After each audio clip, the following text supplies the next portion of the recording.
Do you know when I was in fucking high school, there was these two kids, right? These two rich kids. One of them got a fucking Pontiac Trans Am, like a brand new one, the F-body, you know, the one that everybody fucking loved in the 80s, the Knight Rider version. He got the fucking Trans Am. This kid was like a 16, 17-year-old kid. He had a brand new, like 85, 86 Trans Am.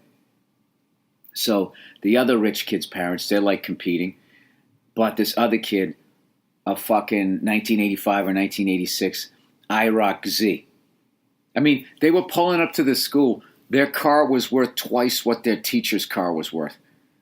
I remember there was this teacher, foreign language teacher, and he had this giant boat from the early 70s, and the door lock was, like the door wouldn't close.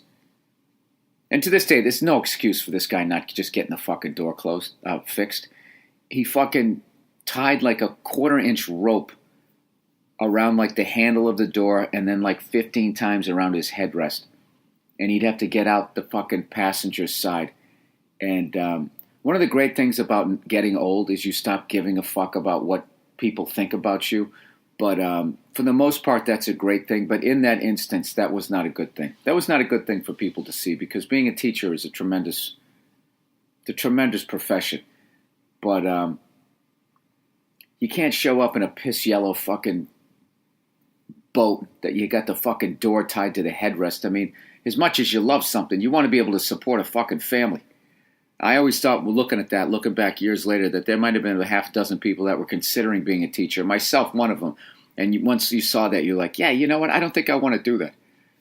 I don't want to walk around with a dirty sport coat having to get out the passenger side of my fucking car because I can't even afford to get the goddamn door lock fixed.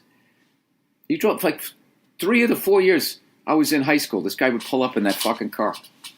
So anyways, these two kids got these cars, and so of course they're driving around like maniacs. Of course everybody's drinking and driving. This was the 80s. This was like, this was some sort of, I don't know.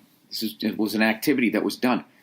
You went out, you found someone of age to buy you a case of beer, and then you just drove around town. There was nothing to do. You drove around town and tried to run into other kids you went to high school with, and they would be driving around, with the 12-pack in their car, and then you'd be like, where you going? And then you'd find some dead-end street, and you'd all go down there, and then the cops would come down and break it up, and then you'd drive around, and everybody would gather someplace else. It was weird. There was no cell phones, and somehow everybody figured out where the hell everyone was going. So long story short, the kid who had the Trans Am ended up fucking, going too fast, pushed it past the limit, and went flying into a bunch of trees. Fortunately, they were smaller trees, so the trees lost the battle, but he totaled his fucking car. That was right as we were graduating. So you know what his parents did? To teach him a lesson, they went out and they bought him a Corvette. So here's the thing. Now he's got the Corvette. He fucked up. He totaled his car. They went out and not only bought him a brand new car, they bought him an even better car. He had a Corvette.